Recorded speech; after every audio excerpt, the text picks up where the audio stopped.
မင်္ဂလာပါ။ Channel Smart ကနေကြိုဆိုလိုက်ပါရရှင်။ဗုဒ္ဓဘာသာထွန်းကားပြီးယဉ်ကျေးမှုထွန်းကားနေတဲ့မြန်မာနိုင်ငံမှာခရစ်ယာန်သာသနာပြုတွေဟာနီလန်ပေါင်းစုံနဲ့နှစ်ပေါင်းများစွာစူးစမ်းအားထုတ်ခဲ့ကြပါတယ်။အဓိကအားဖြင့်ပညာရေး၊ကျန်းမာရေး၊စာပေယဉ်ကျေးမှုစတဲ့ကဏ္ဍတွေကနေတဆင့်ထိုးပေါက်ဝင်ရောက်ခဲ့ကြတာပဲဖြစ်ပါတယ်။ဘာသာစကားနဲ့စာပေမှတဆင့်ဝင်ရောက်ခြင်းဒါဟာအထီးရောက်ဆုံးနီလန်တစ်ခုဖြစ်ပါတယ်။မမလူမျိုးတွေဟာနှစ်ပေါင်းထောင်ချီခိုင်ပါတယ်။ထေရဝါဒဗုဒ္ဓသာသနာအခြေခံရှိပြီးသားဖြစ်လို့ခရစ်ယာန်တွေသာသနာပြုလက်ခံဖို့အလွန်ခဲရင်ပါတယ်။သမိုင်းတစ်လျှောက်မှာမမဘရင်တွေရဲ့လွှမ်းမိုးမှုအောက်မှာနေခဲ့ရတဲ့တိုင်းရင်းသားတွေကဗုဒ္ဓဘာသာမမလူမျိုးဆိုတဲ့ပုံရိပ်ကနေဖယ်ထွက်လို့စိတ်ရှိကြပါတယ်။ခရစ်ယာန်ဘာသာကိုကိုးကွယ်လိုက်ခြင်းကသူတို့ရဲ့တိကျလူမျိုးလက္ခဏာကိုပုံမှုခိုင်မာစေရလို့ခံယူကြပါတယ်။အင်္ဂလိပ်ဆိုရလက်ထက်မှာခရစ်ယာန်ဘာသာဝင်တိုင်းရင်းသားတွေကိုစစ်တပ်နဲ့အစိုးရဌာနတွေမှာဦးစားပေးခန့်အပ်တာမျိုးတွေရှိခဲ့ပါတယ်။ဒါကလည်းလူမှုစံတန်းခွဲခြားပြီးခရစ်ယာန်ဘာသာဖြစ်စေတဲ့တွန်းအားတစ်ခုဖြစ်ခဲ့ပါတယ်။ဗုဒ္ဓဘာသာဘုန်းကြီးများတောင်တန်းဒေသများတွင်လွှမ်းမိုးမှုအားနည်းခဲ့ခြင်းဟာတိုင်းရင်းသားဒေသတွေမှာ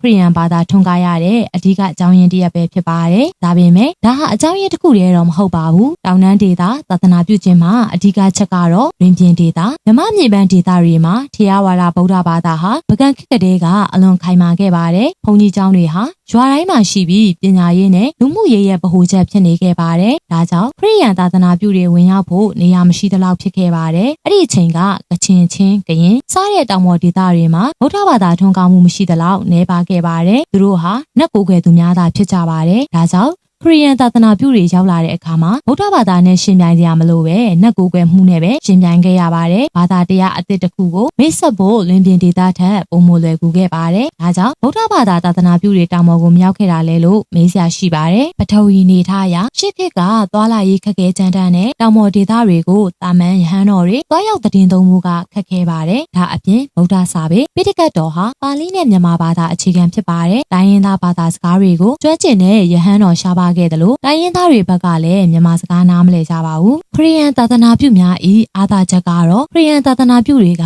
နိုင်ငံခြားကနေငွေကြေးနည်းပညာအထောက်ပံ့နဲ့လာကြသူတွေဖြစ်ပြီးဒေသခံဘာသာစကားကိုမတက်မချင်းသင်ယူမယ်စာပေတီထွင်ပေးမယ်ဆိုတဲ့စနစ်တကျစီမံချက်နဲ့ချဉ်ကပ်ခဲ့ကြတာဖြစ်ပါတယ်ဒါကအရေးကြီးဆုံးအချက်လို့တောင်ပြောနိုင်ပါတယ်နှကူကွယ်မှုရဲ့ဝန်ထုတ်ဝန်ပို့တောင်ပေါ်သားတွေရဲ့မူလနှကူကွယ်မှုဟာအချစ်ခံဖို့ကိုးကွယ်တာမဟုတ်ပဲဒုက္ခမပေးဖို့ပူဇော်ရတာပဲဖြစ်ပါတယ်နေမကောင်းဖြစ်ရင်ကြက်ဝက်ကျွဲနွားတက်ပြီးတော့နတ်ပူဇော်ရတာတွေကြောင့်စီးပွားရေးအရာလဲတွက်ချေမကိုက်စိတ်ပိုင်းဆိုင်ရာလဲအမြဲကြောက်ရွံ့နေခဲ့ရပါတယ်သာသနာပြုတွေကယေရှုခရစ်တော်ဟာနတ်ဆိုတွေအားလုံးထက်တကူကြီးတယ်ယေရှုကိုကိုးကွယ်ရင်ကြက်ဝက်တက်ပြီးပူဇော်ကြမလို့တော့ဘူးလို့ဟောပြောခဲ့ပါတယ်ဘုရားဟာတိုင်းရင်းသားတွေအတွက်စီးပွားရေးအရာရောစိတ်ပိုင်းဆိုင်ရာအရာပါကြီးမားတဲ့လွတ်မြောက်မှုကိုပေးစွမ်းနိုင်ခဲ့ပါတယ်ဒါကြောင့်တရွာလုံးအစုလိုက်အပြုံလိုက်ဘာသာပြောင်းခဲ့ကြခြင်းဖြစ်ပါတယ်ဒီအချက်ကိုသက်သေပြဖို့ရှမ်းပြည်နယ်ကိုကြည်နိုင်ပါတယ်ရှမ်းလူမျိုးတွေဟာတောင်တန်းဒေသမှာနေထိုင်ကြပေမဲ့ရှေးကလေးကဗုဒ္ဓဘာသာကိုးကွယ်ကြပါတယ်ဒါကြောင့်ခရစ်ယာန်သာသနာပြုတွေဟာကချင်နဲ့ချင်းဒေသမှာအောင်မြင်သလောက်ရှမ်းပြည်နယ်မှာမအောင်မြင်ခဲ့ပါဘူးဗုဒ္ဓဘာသာအမြင့်တွယ်ပြီးသားနေရာမှာခရစ်ယာန်ဘာသာထိုးဖောက်ဖို့ခက်ခဲကြောင်းဒါကသက်သေပြနေပါ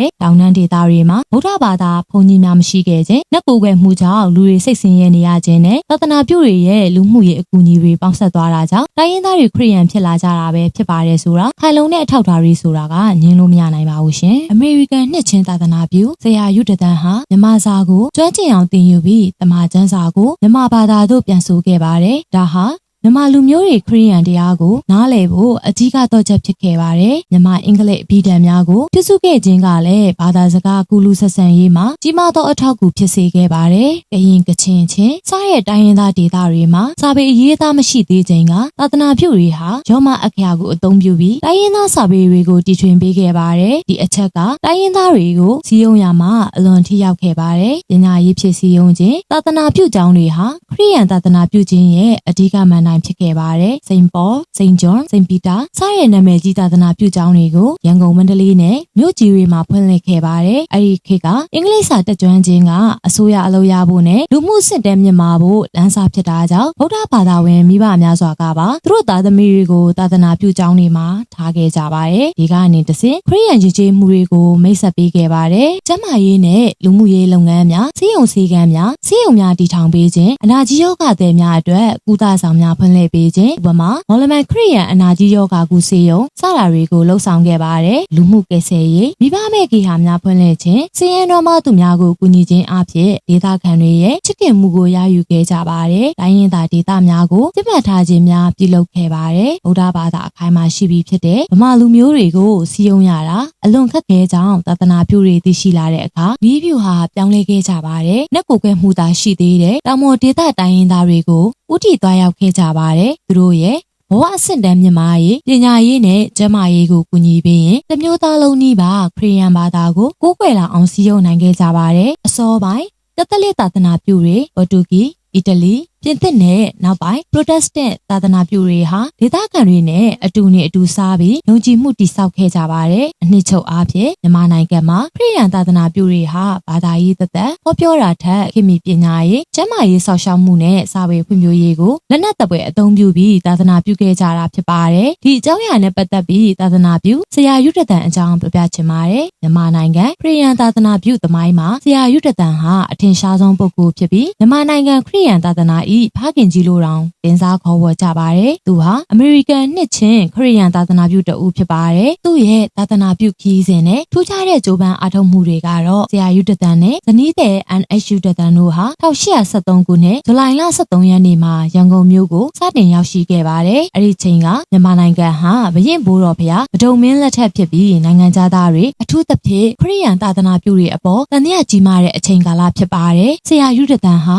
သာသနာပြုဖို့အတွက်မြန်မာစာမတက်ရင်မြန်မာရီရဲ့နှလုံးသားကိုမသိမ့်ပိုက်နိုင်ဘူးဆိုတာကိုကောင်းနားလည်ခဲ့ပါတယ်။သူဟာမြန်မာစာပေပါဠိစာပေတွေကိုဆရာကောင်းတွေနဲ့နှစ်ပေါင်းများစွာအားထုတ်လေ့လာခဲ့ပါတယ်။သူ့ရဲ့အကြီးမားဆုံးအောင်မြင်မှုကတော့တမန်ကျမ်းစာကိုမြန်မာဘာသာသို့ပြန်ဆိုခဲ့ခြင်းဖြစ်ပါတယ်။1834ခုနှစ်မှာပြီးစီးခဲ့ပြီးဒီနေ့ထက်ထိမြန်မာခရစ်ယာန်တွေအသုံးပြုနေဆဲဖြစ်ပါတယ်။သူ့ရဲ့ဘာသာပြန်ချက်ကမြန်မာစာပေအရေးအသားအရအလွန်သိမ်မွေ့နေပြီးစံထားလောက်တယ်လို့ပညာရှင်တွေကသတ်မှတ်ကြပါတယ်။မြန်မာအင်္ဂလိပ်အဘိဓာန်သူစတင်ပြုစုခဲ့တဲ့မြန်မာအင်္ဂလိပ်အဘိဓာန်ဟာလည်းယနေ့တိုင်အဖို့တန်နဲ့စာပေအမွေနှစ်ဖြစ်နေပါတယ်ဗုဒ္ဓဘာသာဝင်တွေရဲ့ယဉ်ကျေးမှုကိုနားလည်တဲ့ဆရာယုဒတန်ဟာအနောက်တိုင်းစတိုင်ဖျားကြောင့်စောင့်မဲ့အစားမြန်မာဟန်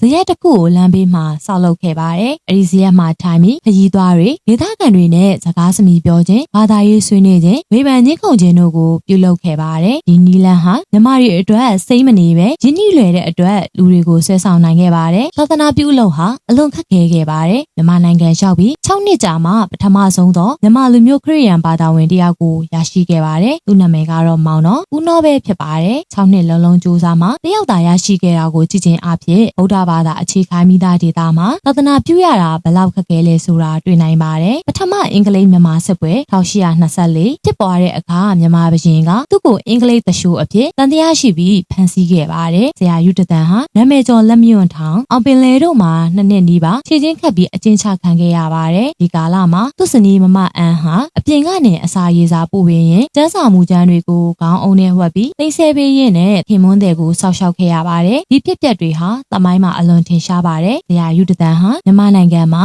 နှစ်ပေါင်း40နီးပါးနေထိုင်ခဲ့ပြီးအမေရိကန်နိုင်ငံကိုတစ်ခေါက်သာပြန်ခဲ့ပါတယ်1850ခုနှစ်မှာကျန်းမာရေးအတွက်ပင်လယ်ခရီးထွက်ရင်သင်္ဘောပေါ်မှာကွယ်လွန်ခဲ့ပြီးပင်လယ်ပြင်မှာပဲတကြိုခဲ့ပါတယ်